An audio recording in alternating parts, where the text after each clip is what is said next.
पेड़ पौधों में भोजन बनाने की प्रक्रिया को कहते हैं प्रकाश संश्लेषण। पौधों में प्रकाश संश्लेषण का स्थान होता है क्लोरोप्लास्ट। पौधों में गैसों का आदान प्रदान होता है रंध्र द्वारा। प्रकाश संश्लेषण होता है दिन में। मैग्नीशियम पाया जाता है क्लोरोफिल में। हरे पौधे कहलाते हैं उत्पाद। पौधों में भोजन किस रूप में जमा होता है? ग्लूकोज के रूप में। इस वीडियो में क्लास 10 के NCERT बायोलॉजी का पूरे बुक का सार संग्रह एक ही वीडियो में वन लाइनर फॉर्मेट में प्रस्तुत करने का प्रयास किया गया है, जो कम समय में त्वरित रिवीजन में सहायक होगा और यह आपके किसी भी GS रिलेटेड एग्जाम के लिए काफ़ी महत्वपूर्ण साबित होगा। तो चलिए देखते हैं। अध्याय 1, जैव प्रक्रम। वे सभी प्रक्रम जो सम्मिलित रूप से अनुरक्षण का कार्य करते हैं उसे कहते हैं जैव प्रक्रम। जीवन के लिए कौन से प्रक्रम अनिवार्य है? तो श्वसन, वृद्धि, गति, पोषण और उत्सर्जन आदि। पेड़ पौधों में भोजन बनाने की प्रक्रिया को कहते हैं प्रकाश संश्लेषण। पौधों में प्रकाश संश्लेषण का स्थान होता है क्लोरोप्लास्ट। पौधों में गैसों का आदान प्रदान होता है रंध्र द्वारा। प्रकाश संश्लेषण होता है दिन में। मैग्नीशियम पाया जाता है क्लोरोफिल में। हरे पौधे कहलाते हैं उत्पाद। पौधों में भोजन किस रूप में जमा होता है? ग्लूकोज के रूप में। किसकी उपस्थिति के कारण पौधों का रंग हरा होता है? क्लोरोफिल के कारण। स्लाइड को सर्वप्रथम कंपाउंड माइक्रोस्कोप से देखा जाता है 10x पर 10 गुना जूम पर। पौधों में गैसों का विनिमय किसके द्वारा होता है? विकिरण द्वारा। पौधों में वाष्पोत्सर्जन किस भाग में होता है? पत्तियों में। ऐसे जीव जो अपना भोजन स्वयं बनाते हैं उसे कहते हैं स्वपोषी। ऐसे जीव जो अपने भोजन के लिए दूसरे पर निर्भर रहते हैं उसे कहते हैं विषमपोषी या परपोषी। ग्लूकोज के एक अणु के ऑक्सीजन से कितने किलोजूल ऊर्जा मुक्त होती है? 28 से 30 किलोजूल। श्वसन में ग्लूकोज के एक अणु से ऑक्सीजन के कितने अणुओं का संयोग होता है? तो 6 अणु। ऊर्जा क्या है?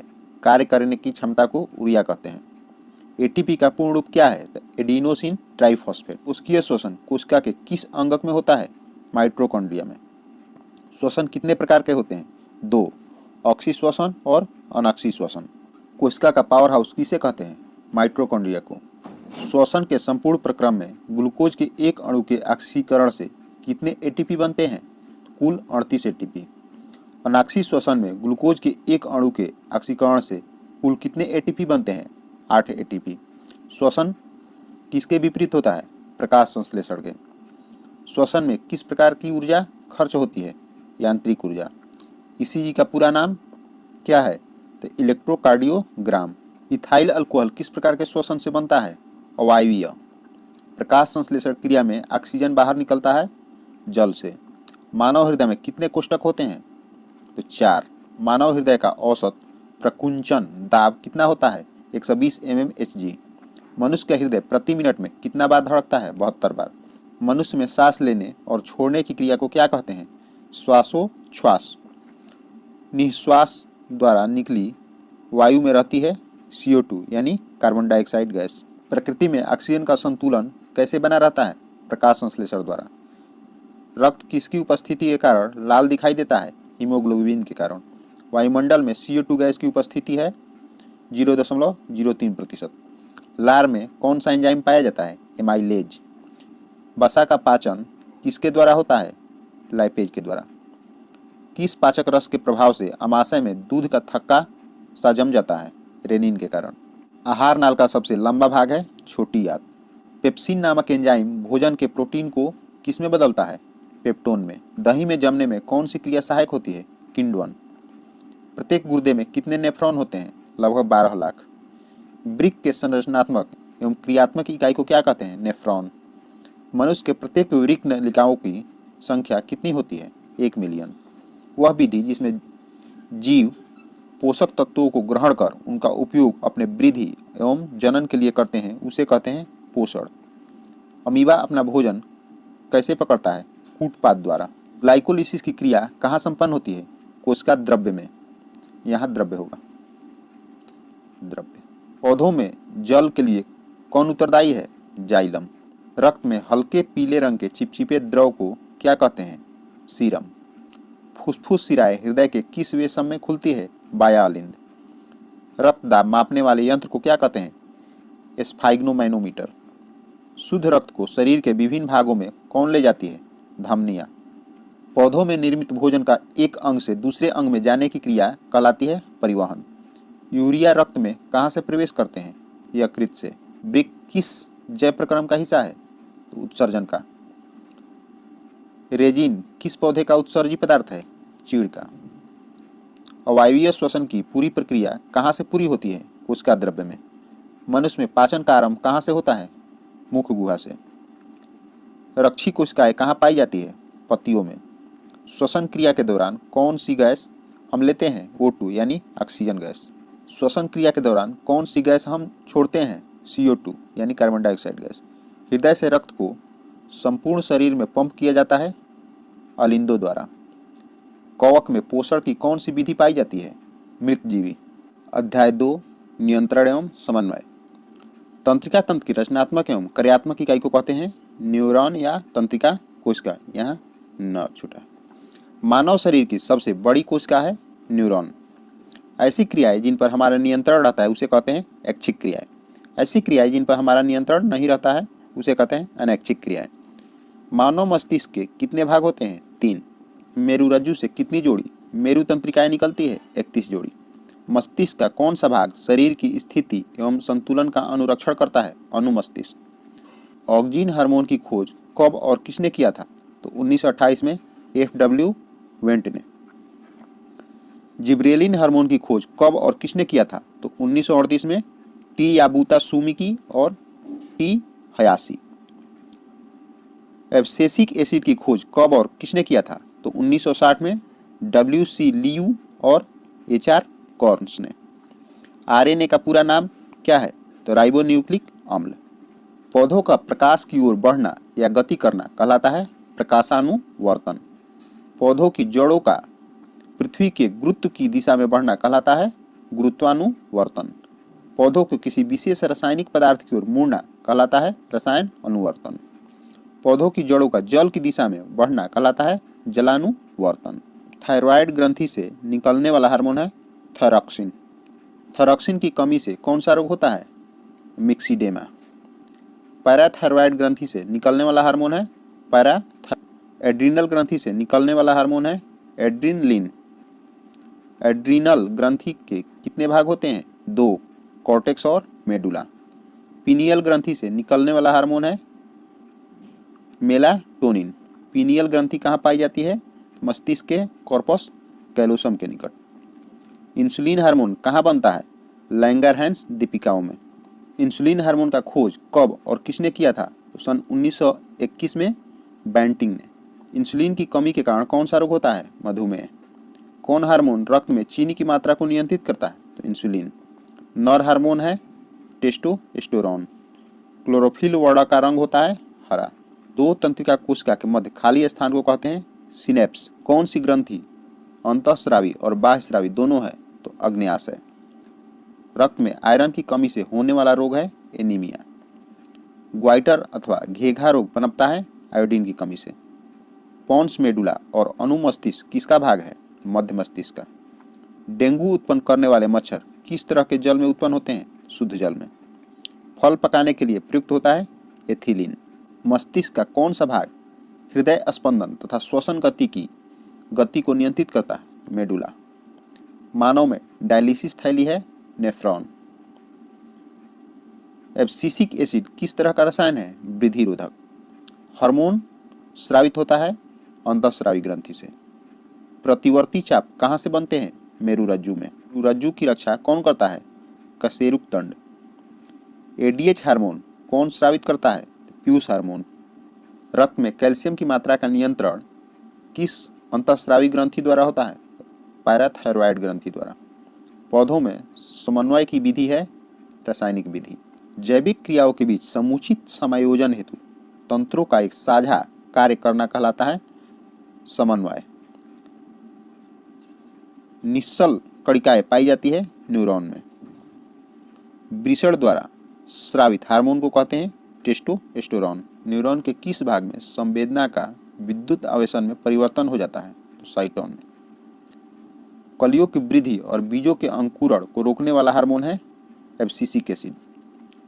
अंडोत्सर्ग का कारण है FSH। सबसे छोटी अंतःस्रावी ग्रंथि है पिट्यूटरी। पादप में रासायनिक समन्वय किस प्रकार होता है? पादप हार्मोन द्वारा। मानव शरीर की सबसे बड़ी ग्रंथि कौन सी है? यकृत यानी लीवर। पीयूष ग्रंथि मस्तिष्क के किस भाग से जुड़ी होती है? तो हाइपोथैलेमस से। मानव शरीर की सबसे बड़ी ग्रंथि कौन होती है? थायराइड ग्रंथि। रैनबियर्स गांठ कहाँ पाई जाती है? न्यूरॉन में। नशीले पदार्थ का सबसे अधिक प्रभाव मस्तिष्क के किस भाग पर होता है? अनुमस्तिष्क पर। उस पादप हार्मोन का नाम लिखें जो पतझड़ को उत्प्रेषित करता है, तो वह है एब्सिसिक एसिड। आवेग उत्पन्न करने वाले कारक का नाम है उद्दीपन। मानव मस्तिष्क का सोचने वाला भाग होता है प्रमस्तिष्क। शरीर का संतुलन बनाए रखता है सेरिब्रम। मानव हृदय घिरा रहता है पेरिकार्डियम झिल्ली से। टेस्टोस्टेरोन स्रावित होता है वृषण से। आयोडीन की कमी से कौन सा रोग होता है? घेघा। रुधिर का कौन सा अवयव रक्तस्राव को रोकने में मदद करता है? प्लेटलेट्स। शुक्राणु का निर्माण होता है वृषण में। अध्याय 3 जीव जनन कैसे करते हैं? तो वह प्रक्रम जिसके द्वारा जैविक विविधता की रक्षा होती है कहलाता है जनन। जनन कितने प्रकार के होते हैं? 2, लैंगिक जनन और अलैंगिक जनन। मुकुलन प्रदर्शित करने वाले बहुकोशिकीय जीव का नाम है हाइड्रा। हाइड्रा का शरीर यदि टूट जाए तो प्रत्येक टुकड़ा नए हाइड्रा में विकसित हो जाता है। इस प्रक्रम को कहते हैं पुनर्जनन। किस प्रकार के जनन में जनक का अस्तित्व समाप्त हो जाता है? द्विविभाजन और बहुखंडन में। हाइड्रा के शरीर के किस भाग में मुकुलन बनता है? तो स्थपनांग के ऊपर गैस्ट्रिक भाग में। मुकुलन में होता है समसूत्रण। इष्ट क्या है? एक कवक। द्विविभाजन में किस प्रकार का जनन होता है? अलैंगिक जनन। द्विविभाजन में कोशिका का विभाजन किस विधि का प्रयोग होता है? समसूत्रण। द्विविभाजन में लगभग कितना समय लगता है? 30 मिनट। पुनरुद्भवन क्रिया का खोज कब और किसने किया था? तो सन 1740 में ट्रेम्बले ने। 2 नर युग्मकों और 2 मादा युग्मकों के बीच एक साथ संलयन होना कहलाता है दोहरा निषेचन। अंडाणु और शुक्राणु का संलयन क्या कहलाता है? निषेचन। अंडाशय से अंडाणुओं का निकलना कहलाता है अंडोत्सर्ग। यौन परिपक्वता की अवधि को कहते हैं यौनारंभ। पूर्ण विकसित अंडाशय कहलाता है युग्मनज। स्त्री में कौन से लिंग गुणसूत्र मिलते हैं? Double x. एक पुरुष में कौन से लिंग गुणसूत्र मिलते हैं? XY। भ्रूण का विकास होता है गर्भाशय में। नर युग्मक में गुणसूत्र की संख्या होती है 23। अंडाणु निषेचित होता है अंडाशय में। एंड्रोजन है मादा हार्मोन। लिंग गुणसूत्र का पूर्ण जोड़ा पाया जाता है मादा में। DNA का पूरा नाम है डीऑक्सीराइबोन्यूक्लिक एसिड। निषेचन की क्रिया जीव में मुख्यतः होती है पुष्पी पादप एवं जंतुओं में। गुणसूत्र कहाँ पाए जाते हैं? कोशिका के केंद्र में। बीजांड की दीवारें मोटी होकर बनाती है बीजावरण। फूल में पौधे के नर भाग का क्या नाम है? पुंकेसर। पुंकेसर के अग्रभाग को कहते हैं परागकोश। एक लिंगी पुष्प का उदाहरण है पपीता। स्त्री केसर के आधारीय भाग को कहते हैं अंडाशय। जीव किस प्रक्रम द्वारा अपनी संख्या में वृद्धि करते हैं? जनन द्वारा।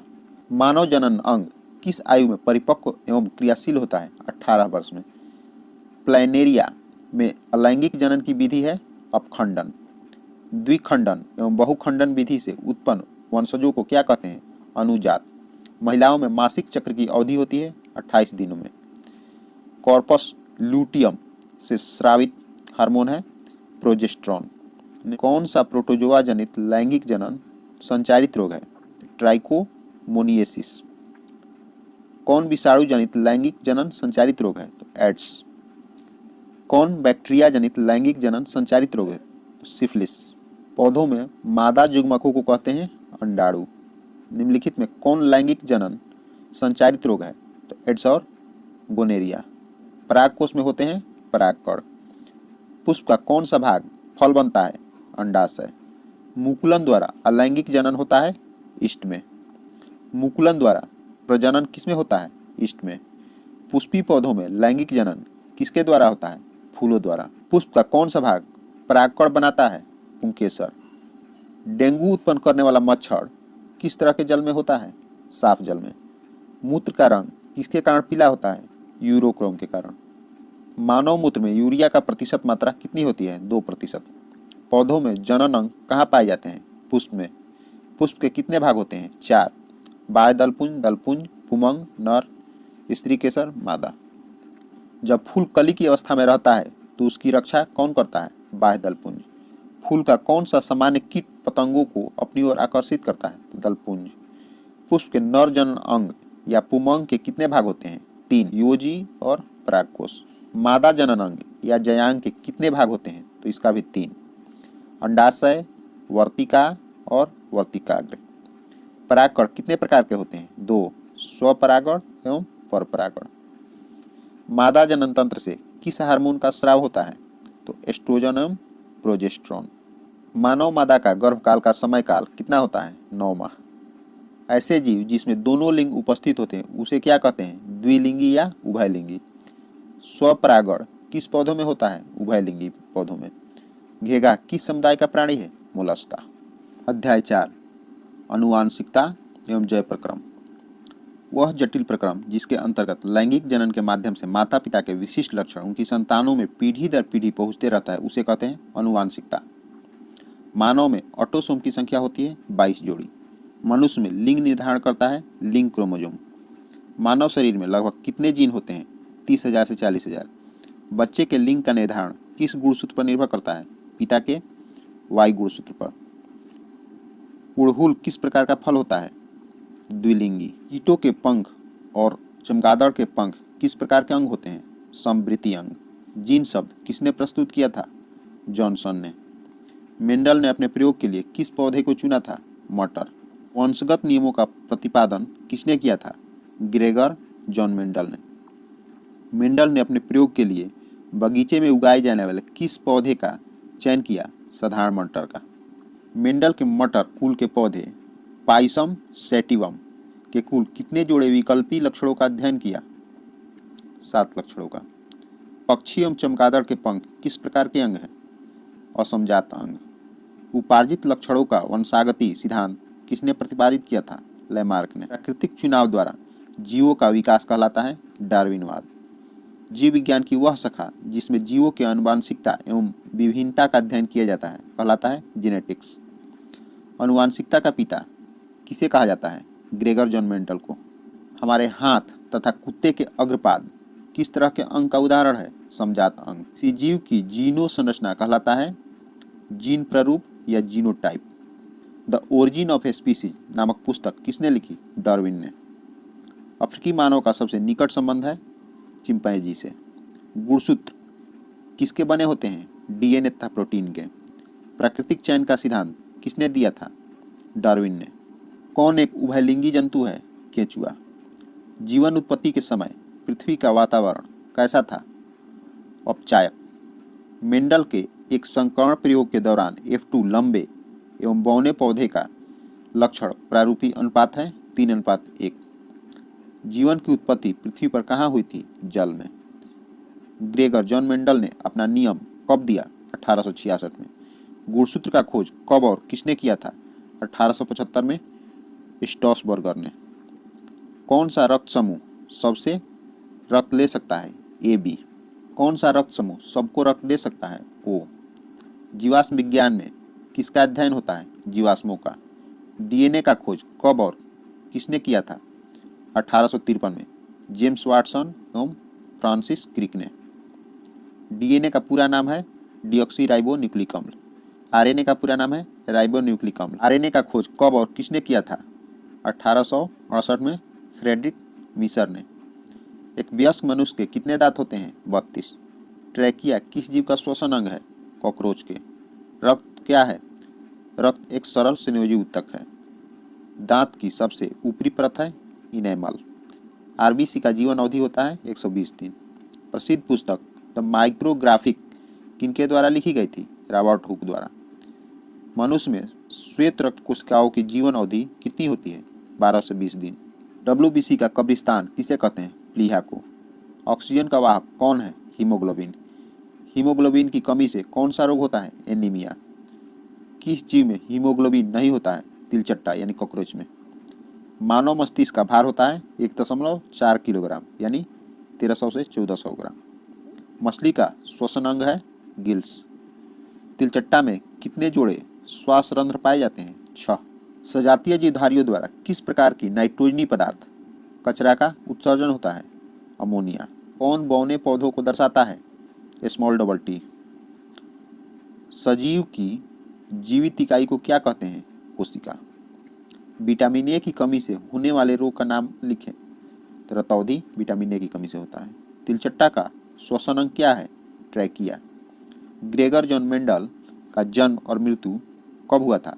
तो ग्रेगर जॉन मेंडल का जन्म 2 जुलाई 1822 को ऑस्ट्रिया के मोराविया में हुआ था और मृत्यु 1884 में हुआ था। अध्याय 5 हमारा पर्यावरण। हमारे चारों तरफ पाए जाने वाले जीव जंतु, पेड़ पौधे, निर्जीव वस्तुएं और प्राकृतिक परिस्थितियां को क्या कहते हैं? पर्यावरण। पर्यावरण कितने प्रकार के होते हैं? 2, जैवी और अजैवी। किसी पारितंत्र में पदार्थों का चक्रीय प्रवाह कहलाता है आहार श्रृंखला। किसी आहार श्रृंखला के विभिन्न चरणों को क्या कहते हैं? पोषी स्तर। पृथ्वी के सभी जीवन क्षेत्रों को सम्मिलित रूप को क्या कहते हैं? जीवमंडल। किसे आप उपभोक्ता की श्रेणी में रखेंगे? तो जंगली जानवर को। ओजोन के अणु में ऑक्सीजन के परमाणु की संख्या कितनी होती है? 3। और तिलचट्टा निम्न में किस श्रेणी के जंतु हैं? सर्वाहारी। ओजोन परत पाया जाता है वायुमंडल के ऊपरी सतह में। कौन भूमिगत जल का उदाहरण है? कुआं। किसी पारिस्थितिक तंत्र में ऊर्जा को ग्रहण करने वाले होते हैं उत्पादक। कूड़े कचरे को एक जगह एकत्र कर उनका वैज्ञानिक तरीकों से निपटारा करना कहलाता है कचरा प्रबंधन। ओजोन परत के अवक्षय के लिए मुख्य रूप से कौन जिम्मेदार है? CFC। ओजोन परत की क्षति का मुख्य कारक है क्लोरोफ्लोरोकार्बन। कौन आहार श्रृंखला का निर्माण करते हैं? तो घास, बकरी तथा मानव। कौन एक जलीय आहार श्रृंखला है? शैवाल, जलीय कीट, मछली। निम्न में से कौन से समूहों में जैव अनिम्नीकरणीय पदार्थ है?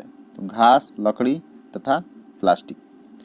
पारिस्थितिक तंत्र में ऊर्जा का प्रवाह होता है एक दिशीय। अमृता देवी बिश्नोई पुरस्कार क्यों दिया जाता है? जीव संरक्षण के क्षेत्र में उत्कृष्ट सेवा के लिए। प्राथमिक उपभोक्ता कहलाते हैं शाकाहारी। एक स्थलीय पारितंत्र में हरे पौधे की पत्तियों द्वारा प्राप्त होने वाले सौर ऊर्जा का लगभग कितना प्रतिशत खाद्य ऊर्जा में रूपांतरित होता है? 10%। नील हरित शैवाल किस पोषी स्तर से संबंधित है? उत्पादक। बगीचा तथा खेत किस प्रकार के पारितंत्र हैं? मानव निर्मित। खाए गए भोजन की मात्रा का लगभग कितने प्रतिशत जैव द्रव्यमान में बदल जाता है? 10%। वायुमंडल के ऊपरी सतह पर ओजोन का कार्य है पराबैंगनी किरणों का अवशोषण।